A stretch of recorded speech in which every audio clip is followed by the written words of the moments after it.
Hello everyone, कैसे हैं आप सभी लोग। आई होप आप सभी लोग बहुत अच्छे हैं, अपनी पढ़ाई को लगातार आगे बढ़ा रहे हैं। और इसी क्रम में हम आज एक और टॉपिक पर बात करने वाले हैं। अक्सर एक देश जो शांत रहने वाला देश है, काफ़ी लंबे समय से वहाँ किसी प्रकार का कलह नहीं देखने को मिला, राजनीतिक उथल पुथल नहीं देखने को मिली। तो अभी रिसेंट में ऐसा क्या हुआ कि इस देश में एक साथ मार्शल लॉ लगाने की बात हो गई।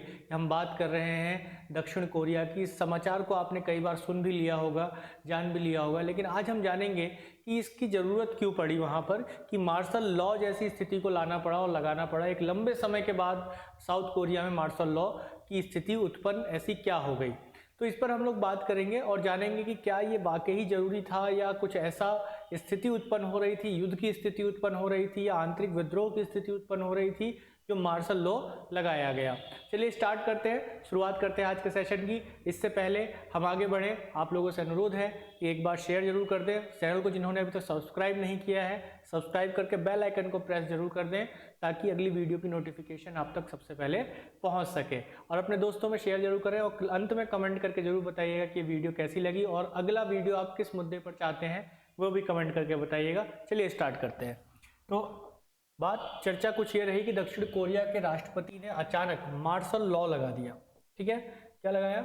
मार्शल लॉ लगा दिया। तो उसको क्यों लगाया, उसके पीछे क्या कारण है, और फिर बाद में मार्शल लॉ को हटा भी दिया गया। ठीक है, मार्शल लॉ को हटा दिया। सबसे पहला तो हमारा प्रश्न यही रहता है कि ये मार्शल लॉ लगाया ही क्यों गया था।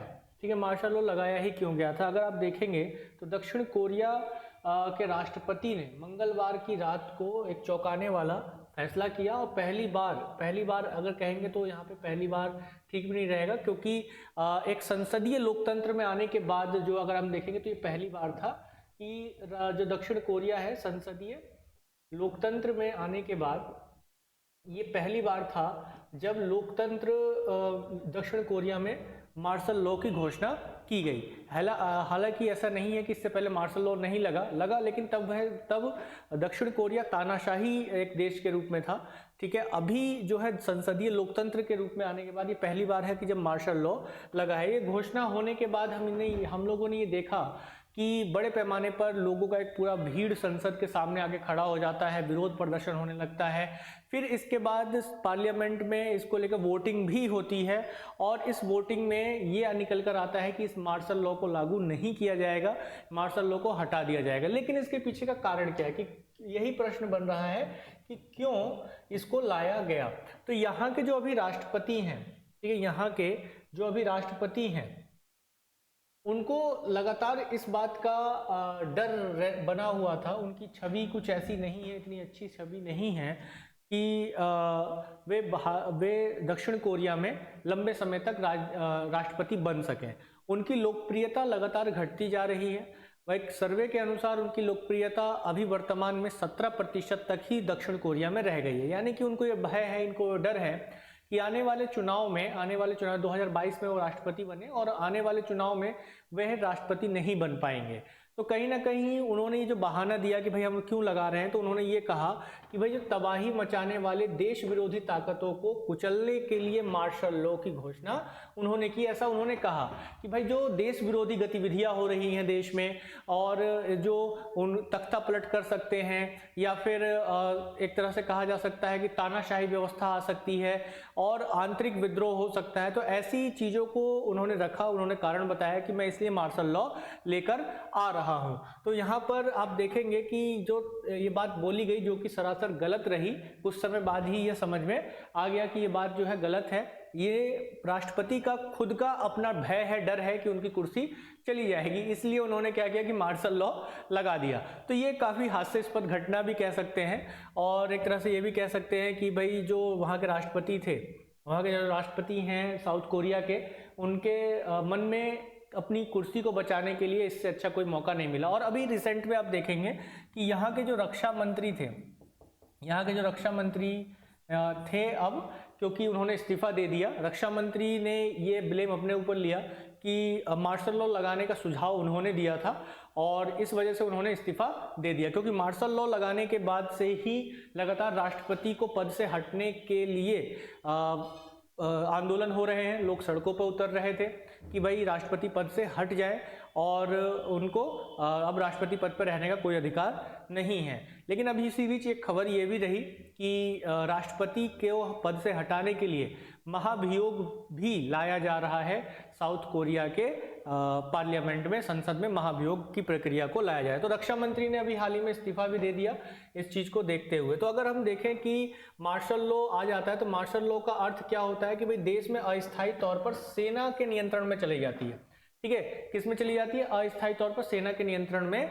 देश की सारा कामकाज जो है सेना के नियंत्रण में चला जाता है अस्थायी तौर पर, जब तक कि एक तरह से ये आपातकाल वाली स्थिति होती है, इमरजेंसी वाली स्थिति होती है, और उसमें सेना के नियंत्रण में चला जाता है। और फिर नए इलेक्शंस होते हैं या स्थिति जब तक सुधरती नहीं है तब तक सेना ही इस पर कार्य करती है। ठीक है, और इस आदेश में यह भी कह दिया गया था वहां पर कि तुरंत प्रभाव से क्या हो, संसद को और जितने भी साउथ कोरिया में पॉलिटिकल ग्रुप्स हैं उनके विरोध प्रदर्शनों और जो भी गतिविधियां वो कर रहे हैं उन पर पूरी तरह से रेस्ट्रिक्शन लगा दिए जाए, प्रतिबंध लगा दिए जाए। मार्शल लॉ को लगाने के पीछे का ये कारण बताया जा रहा है, क्योंकि जो राष्ट्रपति हैं वहां के, उनका लगातार जो है लोकप्रियता घट रही है, कम हो रही है, जिससे उनके मन में एक भय है, एक डर है कि आने वाले इलेक्शंस में वो हारेंगे, बहुत बुरी तरीके से हारेंगे। जिसके कारण उन्होंने क्या किया कि मार्शल लॉ को लगाते ही उन्होंने आदेश क्या दिया कि भाई जो जितने ही पॉलिटिकल ग्रुप्स हैं और जो पार्लियामेंट है उस पर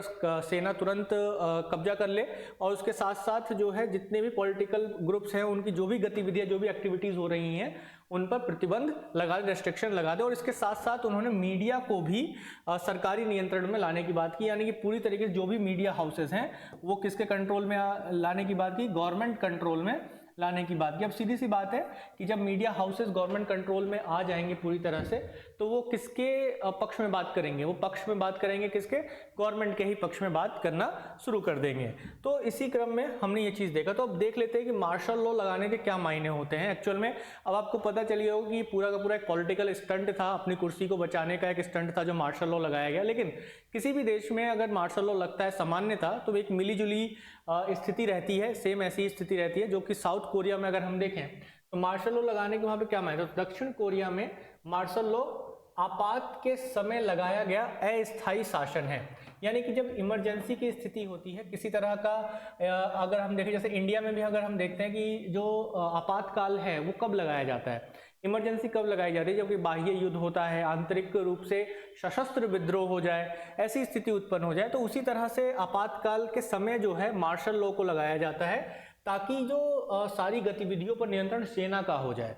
ठीक है, सेना का हो जाए। और ये अस्थायी शासन होता है, यानी कि जब तक स्थिति सुधरती नहीं है, स्थिति शांत नहीं हो जाती है, तब तक मार्शल लॉ लागू रहता है। ठीक है, और फिर उसके बाद जो है सेना के हाथ से सारी कमान हट जाती है और फिर से लोकतंत्र की स्थापना यानी संसदीय शासन व्यवस्था स्थापित हो जाती है। ठीक है, तो इसकी वजह से जो है ये बताया जाता है कि चुनी गई सरकार जो है अपना कामकाज करने में असमर्थ हो जाती है। जैसे ही मार्शल लॉ लगता है तो सेना के हाथ में सारा कामकाज चला जाता है, जो चुनी हुई सरकार होती है वो कोई काम नहीं करती है। दक्षिण कोरिया में अगर हम देखें तो दक्षिण कोरिया में इसकी घोषणा आखिरी बार जो की गई थी वो 1979 में की गई थी। जैसा मैंने आपको पीछे बताया 1979 में की गई थी। और ये कब की गई थी? उस समय जो एक सैन्य तानाशाह हुआ करते थे, पार्क चुंग ही। ठीक है, पार्क चुंग ही एक सैन्य तानाशाह हुआ करते थे साउथ कोरिया में, उनका तख्ता पलट के दौरान उनकी हत्या कर दी गई थी, तब मार्शल लॉ लगाया गया था। फिर उसके बाद क्या होता है कि 1987 में साउथ कोरिया में संसदीय लोकतंत्र की स्थापना होती है। किसकी? संसदीय लोकतंत्र की स्थापना होती है, जिसके बाद अब ये पहली बार लगाया गया है मार्शल लॉ। तो और इसके पीछे लगाए जाने के पीछे भी कारण बड़ा अजीब सा है, मतलब एक तरह से कहा जाए कि केवल और केवल ये पॉलिटिकल कारण है। जैसे अगर आप देखेंगे तो एक तरह से आंतरिक विद्रोह के नाम पर हमारे देश में भी इमरजेंसी लगा था एक बार, जिसमें आंतरिक विद्रोह की बात की गई। बाद में उस शब्द को हटाकर सशस्त्र विद्रोह कर दिया गया हमारे कॉन्स्टिट्यूशन में भी, भारत के संविधान में भी, जिसको आप लोग अच्छे से जानते भी हैं। तो संसदीय लोकतंत्र को बनाया यहाँ पर गया। संसदीय लोकतंत्र बनने के बाद से इसे कभी लागू नहीं किया गया, और अगर अभी इन प्रेजेंट आप देखेंगे तो ये संसदीय लोकतंत्र को अभी यहाँ पर लागू किया गया। संसदीय लोकतंत्र के बाद ये पहली बार ऐसा लागू किया गया। ठीक है, अगर हम बात करें कि साउथ कोरिया एक्चुअल में दुनिया में है कहाँ पर, है ना, थोड़ा सा फैक्ट अगर हम जाने तो भारत से अगर स्थिति देखेंगे तो भारत से पूर्व दिशा में साउथ कोरिया आता है, दक्षिण कोरिया आता है, जो कि जापान, उत्तर कोरिया, चाइना से ये घिरा हुआ है एक तरह से। और ये एक प्रायद्वीपीय देश है। ये कैसा देश है? एक प्रायद्वीपीय देश है। प्रायद्वीपीय देश, प्रायद्वीप किसे कहा जाता है? जो मुख्य रूप से ऐसा भूमि क्षेत्र जो तीन ओर से, किससे में साथियों? तीन ओर से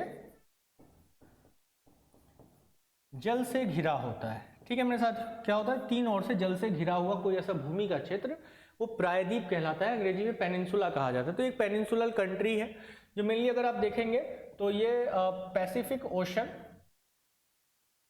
मुख्य रूप से अगर आप देखें किस ओशन में आता है तो पैसिफिक ओशन में आएगा। अगर कॉन्टिनेंट की बात करेंगे तो ये एशिया कॉन्टिनेंट में आएगा, पूर्वी एशिया में इसका स्थान है। और ये येलो सी है, जापान इधर येलो सी है, जापान सी है, तो इनमें इसका स्थान हमें दिखाई देता है। और यदि आप करीब से देखेंगे तो ये कुछ पेनिनसुला इसका ये है। और एक बहुत इंपॉर्टेंट चीज़ आपको ध्यान रखनी चाहिए, क्या ध्यान रखनी चाहिए कि 38 डिग्री, क्या बात है, 38 डिग्री जो आप ये देख रहे हैं लैटिट्यूड, यानी कि जो ये क्या है? एक अक्षांश रेखा है।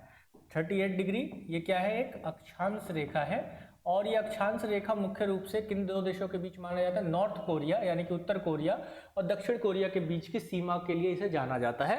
38 डिग्री का जो 38 डिग्री उत्तर नॉर्थ जो लैटिट्यूड है, 38 डिग्री नॉर्थ, जो 38 degree north latitude north Korea और साउथ कोरिया के बीच माना जाता है। तो इसकी कैपिटल क्या है? इसकी कैपिटल सियोल है। और इसके साथ आप देखेंगे तो इसके वेस्ट में येलो सी है, ईस्ट में आप देखेंगे सी ऑफ जापान है, और कोरिया स्ट्रेट है जो कि इसे जापान से अलग करती है। तो ये एक इम्पॉर्टेंट यहाँ पर मैप है, इस चीज़ को आप देख सकते हैं। अगर हम इसके साउथ कोरिया के बारे में थोड़ा सा समझें, जानने का प्रयास करें, तो दक्षिण कोरिया जो है पूर्वी एशिया में स्थित एक देश है। किधर आता है? ये ईस्ट एशिया में आता है, जो कि कोरियाई प्रायद्वीप है, एक तरह से ये पेनिनसुला है। ठीक है, पेनिनसुला, कोरियाई पेनिनसुला का दक्षिणी अर्धभाग है। ठीक है, ये पूरा कोरियाई पेनिनसुला का दक्षिणी और अर्धभाग है, मतलब आधे भाग में उत्तर कोरिया है और आधे भाग में दक्षिण कोरिया है। तो ये पूरा क्या है? कोरियाई पेनिनसुला है ना। कोरिया का जो पेनिनसुला, कोरियाई प्रायद्वीप जो है, उसका ये दक्षिणी अर्धभाग है। इस चीज को ध्यान रखना है। इसे एक उपनाम से जाना जाता है, शांत सुबह की भूमि के नाम से इसे जाना जाता है। किससे? शांत सुबह की भूमि के नाम से जाना जाता है। उसे हांग भूमि भी कहा जाता है। हांग जो है एक ट्राइब है, एक जनजाति है जो कि मुख्य रूप से यहाँ पर निवास करती है और यहाँ पर निवास करती थी, और उन्हीं के ही वंशज यहाँ पर रह रहे हैं। तो इसीलिए इसे हांग भूमि कहा जाता है। चीनी हांग से ये बिल्कुल अलग है। तो चीन में भी एक हांग प्रजाति है, उससे ये बिल्कुल अलग है, तो इसे हांग भी कहा जाता है। तो इसे शांत सुबह की भूमि कहा जाता है। शांत सुबह की भूमि किसे कहा जा रहा है? तो कहा जा रहा है साउथ कोरिया को। और इस देश के पश्चिम में जैसे देखेंगे चीन है, पूर्व में जापान है, उत्तर में आप देखेंगे कि नॉर्थ कोरिया यानी कि उत्तर कोरिया स्थित है। इसकी राजधानी सियोल है, जो दुनिया का दूसरा सबसे बड़ा महानगरीय क्षेत्र है। ठीक है, सियोल जो है ये दुनिया का दूसरा सबसे बड़ा महानगरीय क्षेत्र भी है, और यह एक वैश्विक नगर है, यानी कि एक कहा जाए ग्लोबल सिटी है।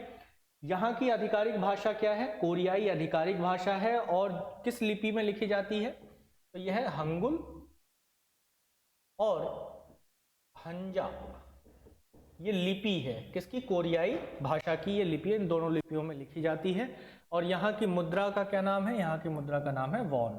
ठीक है, तो यहाँ का करेंसी है उसका क्या नाम है? वॉन यहाँ की करेंसी है। तो नॉर्थ कोरिया में जो साउथ कोरिया में स्थिति बनी हुई है मार्शल लॉ की, वो एक पॉलिटिकल कारणों से बनी हुई है। आंतरिक रूप से राष्ट्रपति इस बात से वहाँ के जो है वो इनसिक्योर फील कर रहे हैं कि आने वाली स्थिति में हो सकता है कुर्सी से छिन जाए, तो उन्होंने मार्शल लॉ के थ्रू ये कोशिश की है कहीं ना कहीं कि वो अपनी स्थिति को मजबूत बनाकर रख सके। तो ये एक इंटरनल फैक्टर रहा, इंटरनल कारणों से ऐसा हो रहा है, पॉलिटिकल कारणों से ऐसा हो रहा है। और अभी महाभियोग भी चलाए, इम्पीचमेंट भी चलाए जाने की बात हो रही है राष्ट्रपति के ऊपर पार्लियामेंट में। यानी कि जब से राष्ट्रपति बने हैं तो इनकी छवि कुछ अच्छी नहीं रही है, काफ़ी रूढ़िवादी विचारधारा के ये राष्ट्रपति हैं। तो इससे जो है इनकी लोकप्रियता बहुत तेज़ी के साथ घटी हुई है। और सर्वे जो करवाया गया उसमें जैसे मैंने आपको बताया कि सर्वे में इनकी लोकप्रियता मात्र 17% इनकी लोकप्रियता नेताओं में निकल कर आई है दक्षिण कोरिया के। तो इस वजह से ये इनसिक्योर ज़्यादा है। चलिए मिलते हैं इसी प्रकार के अगले एक और एनालिटिकल वीडियो में। तब तक ये वीडियो आप लोगों को कैसी लगी कमेंट करके जरूर बताइएगा, और एक बार शेयर कर दीजिए अपने दोस्तों में ज़्यादा से ज़्यादा, ताकि आप सभी साथियों से मैं रोज मिलता रहूं और अधिक से अधिक संख्या में लोग देखें और जुड़ें ज्ञान IAS एकेडमी के साथ। सब्सक्राइब करना ना भूलें चैनल को, बेल आइकन को प्रेस जरूर कर दें। Thank you everyone, thank you very much, जय हिंद।